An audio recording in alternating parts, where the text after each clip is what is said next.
Baik, kembali bersama dengan kami. Kepada anda yang baru saja bersiaran bersama dengan kami di MSI TV3, terima kasih dan pastinya pada pagi ini, seperti yang telah diberitahu sebelum kita berhenti rehat sebentar tadi, adalah kita ingin kembali mengupas. Ini bukan isu baru, tapi saban tahun kerap kali juga kita perkatakan, tetapi dengan satu pengumuman baru, kaedah baru daripada Kementerian Jabatan Agama Islam, pastinya mahukan berkenaan dengan kaedah baru untuk kita menyantuni isu transgender ini. Ya, kaedah yang ataupun pendekatan lebih kepada tarbiyah, lebih kepada mendidik, lebih kepada menyokong mereka untuk kembali ke pangkal jalan, bukan nak menjadikan mereka sebagai musuh ataupun mereka ini kita tunjukkan kepada kumpulan maknyah ataupun komuniti maknyah yang dikatakan itu. Tapi masih ada lagi perdebatan daripada mereka dan sebagainya. Kita perlu nak ataupun tak nak, kita perlu sentuh sedikit walaupun saban tahun kita sentuh perkara yang sama tapi masih lagi berlaku disebabkan ada keadaan yang kurang enak berlaku di sosial media baru-baru ini. Okey, bersama dengan kita di MHI, Dr. Muhammad Izwan Mat Yusof, penolong pengarah kanan bahagian keluarga, sosial dan komuniti JAKIM. Apa khabar, Doktor? Baik, Alhamdulillah. Alhamdulillah. Sihat ya? Alhamdulillah. Hanif dengan Hanif sihat? Sihat. Saya semakin sihat. Alhamdulillah. Ini menunggu masa ya, Doktor. Ya, insyaAllah. Okey, baik. Doktor, mungkin kita boleh mulakan dengan satu pengumuman daripada YB Menteri berkenaan dengan diberikan kuasa kepada penguasa JAKIM untuk terus melaksanakan kaedah mendidik, menyantuni. Mungkin boleh diberikan penjelasan? Okey, terima kasih pada Saudara Hanif. Untuk makluman semua, apa yang disebut oleh YB Menteri Agama, Senator Dato' Zulkifli Al-Bakri, memberikan lesen penuh kepada JAWI sebenarnya. Jabatan JAWI, okey. Agama Islam Wilayah Persekutuan. Kita JAKIM di peringkat Persekutuan menyelaras hal-hal pentadbiran haluan Islam. Apa yang disebut oleh YB Menteri Agama adalah walaupun disebut lesen penuh, tapi bukanlah sebagai lesen untuk menangkap sesuka hati. Masih perlu mengikut SOP dan waktu yang sama tujuan utama adalah untuk mendidik, mentarbiah mereka untuk mengenali diri mereka yang sebenar, bukan menghukum semata-mata. So itu mesej yang disampaikan oleh YB Menteri Agama kita. Okey, apa yang berlaku adalah kita sendiri tahu aksi-aksi kurang menyenangkan, aksi lucah yang ditayangkan di sosial media yang dilakukan oleh mereka ini yang dikatakan maknyah, pondan dan juga transgender. Itu yang menimbulkan kembali perkara ini, Doktor. Apa yang dirisaukan, mereka pula mengeluarkan statement ataupun pernyataan yang aksi lucah itu tidak mengancam siapa-siapa. Ya. Tapi apa penjelasannya? Sebab bila kita melihat ianya adalah mengancam dari segi pembangunan sosial kita sebagai rakyat Malaysia. Tapi mereka pula membuat perdebatan apa yang dikatakan mengancam. Bagaimana penjelasan, Doktor? Okey, kita kena faham, kita hidup bermasyarakat, Hanif ya. Maksudnya, apa saja perlakuan yang dibuat secara terbuka, tambah lagi ini ada platform media sosial, kalau perkara itu tidak senonoh dan luar daripada norma biasa, maka sudah pasti akan menyebabkan masyarakat resah. Ya, betul. Orang ramai akan bertanya, kenapa perkara ini berlaku? Ya. Jadi kerana itu bagi kita, apa yang dibuat itu sebenarnya memberikan sedikit sebanyak kesan kepada masyarakat, terutama kepada anak-anak. Maknanya, apa yang dipamerkan itu sedikit sebanyak akan mempengaruhi. Jadi kerana itu bagi kita, perlu ada yang disebut sebagai tindakan ataupun kaedah bagaimana menangani perkara ini secara holistik. Itu pandangan saya. Okey. Sebab apa yang kita risaukan adalah betul. Apa yang doktor kata tu, kita tak tahu siapa yang buka, anak-anak umur berapa kan. Kadang-kadang terbuka akaun Instagram dan sebagainya. Nampak perkara-perkara itu. Yang dibimbangkan adalah mereka ni masih lagi melakukan. Walaupun kita kata pendekatannya adalah tarbiyah. Pendekatannya adalah sebenarnya kita tak nak bermusuh pun dengan komuniti ataupun kumpulan ini. Adakah sebelum ini cara yang dilakukan daripada pihak kerajaan, pihak JAWI, pihak JAKIM itu adalah lembut? Dikatakan tidak memberi kesan kepada mereka sampai mereka masih lagi melakukan. Okey. Saya nak petik dapatan kajian saya di peringkat PhD 2016. Saya mengatakan komuniti kalau kata LGBT Muslim yang ada di negara kita ada 3 kelompok. Yang pertama yang telah berhijrah. Yang telah ubah penampilan kembali kepada fitrah. Yang ini kita kena support, sokong untuk dia istiqamah, konsisten. Tak kembali kepada... Ya, betul. Yang kedua, yang masih terlibat tapi mengakui benda ini salah dan sedang mujahadah. Okey. So yang ni perlu dibimbing, dinasihati secara kontinus, berterusan. Jangan kecam. Sebab mereka ada keinginan nak berubah. Yang ketiga yang kita sebut sebagai hardcore, yang tegar, yang merasakan ini hak kami. So yang ni beberapa dialog kita di Suhaka, memang kita berbincang dengan mereka. Kita mengatakan pandangan kita.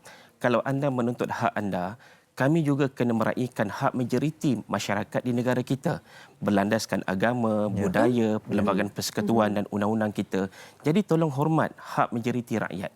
Jadi di sini yang kita sebut pada mereka. Jadi sebab itu pendekatan kita kepada tiga kelompok ini berbeza. Macam di JAKIM kita ada program Mukhayyam bersama komuniti disayangi LGBT. So ada untuk gay, ada untuk lesbian, ada untuk transgender. So pendekatan sekali kita atau berbeza? biasanya berbezalah. Biasanya ada 5 elemen penting kita sentuh dalam program. Yang pertama kesedaran kerohanian. Kita kenalkan pada mereka, kenallah diri mereka. Kita hamba Tuhan, hamba Allah. Kita akan balik kepada Dia. Yang kedua, bimbingan fardu ain. Ada yang dah lama tak solat, Anim. Kadang-kadang bila nak solat pun kita tanya kenapa tak solat. Datang bulan, Ustaz. Tapi tak apa, kita kata slowly kita akan bimbing mereka. Ajar balik ambil uduk sebab dah lama tak solat.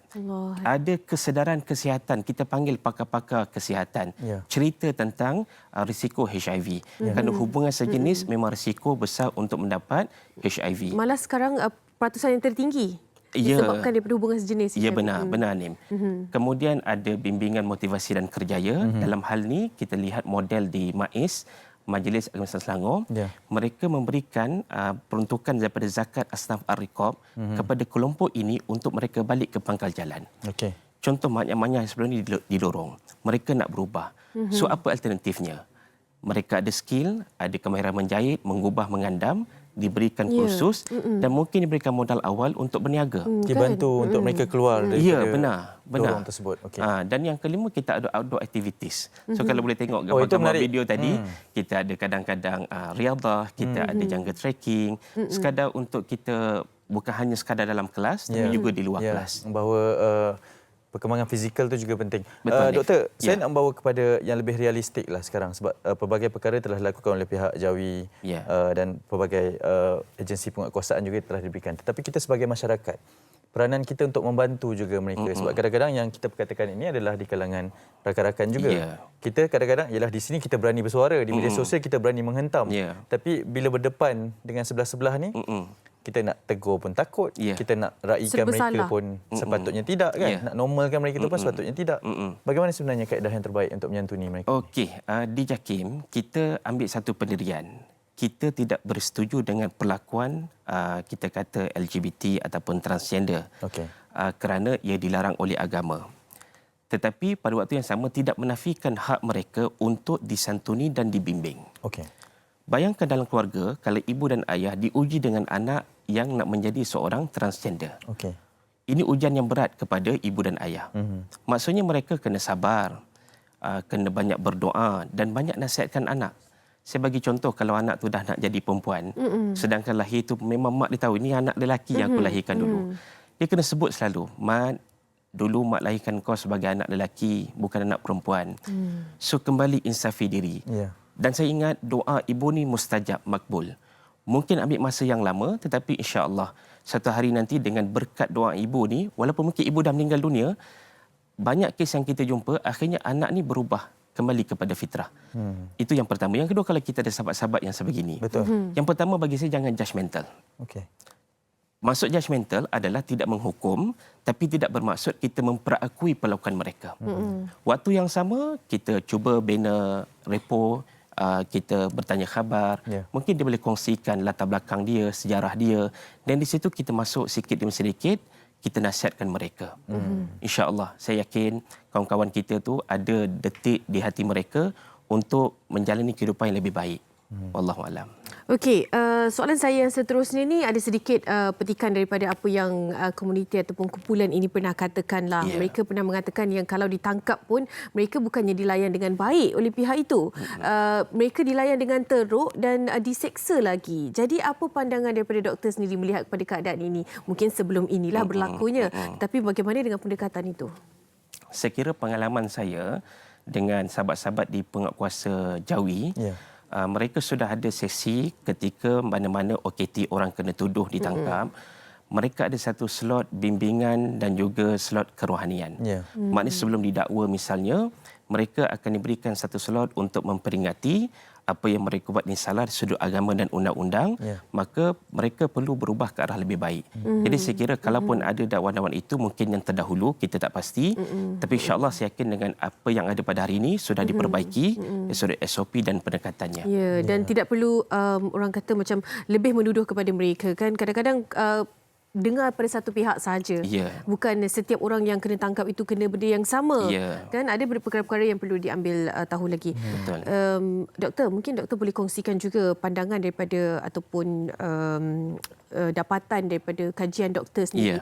Mengapa mereka ini bila dah pergi ke bergelumang dengan keadaan itu, apa yang menyebabkan mereka ni sukar betul untuk keluar daripada keadaan itu, doktor? Saya kira kita tengok kepada beberapa petunjuk hadis Nabi SAW. Dalam kita nak berhijrah, berubah, kita kena keluar daripada lingkungan yang sedia ada. So dalam kisah itu disebut seorang pemuda yang dah bunuh 99 orang. Jadi dia nak berubah, nak bertaubat. Seorang alim mengatakan pada dia, pergilah kamu ke sebuah kampung, di sana ramai orang yang soleh. Bergaulah dengan mereka. Cuma takdir Allah, dalam perjalanan pemuda ini, dia meninggal dunia. Dan akhirnya, subhanallah, disebutlah hadis itu, dimasukkan pemuda ini dengan rahmat Allah ke dalam syurga. Kenapa? Dia sudah ada keinginan untuk bertaubat dan mudah-mudahan Allah ampunkan dia. Walaupun dah bunuh 99 orang. Dan walaupun dia dalam perjalanan sahaja untuk... Ya, sebab keinginan dia, kecenderungan dia mengikuti nasihat alim tadi, mungkin dengan sebab itulah rahmat Allah turun kepada dia. Jadi saya mengatakan kepada kawan-kawan, sahabat-sahabat komuniti transgender, mana-mana yang ingin mencari kehidupan yang lebih baik, maka kami di JAKIM, di Jawi sedia membantu membimbing. Kita ada program-program yang kita tawarkan dengan beberapa kepakaran yang ada. Contohnya kita ada Ustaz Hanafi Abdul Malik yang sedia membantu dengan pendekatan-pendekatan kasih sayang, yang kita ingatkan pada mereka sebenarnya kita manusia sama. Yang membezakan kita dengan di sisi Allah adalah takwa. Jadi mereka, kalau mereka ingin berubah, mereka kena keluar daripada lingkungan yang sedia ada. Tapi maksud saya bukanlah terus meninggalkan.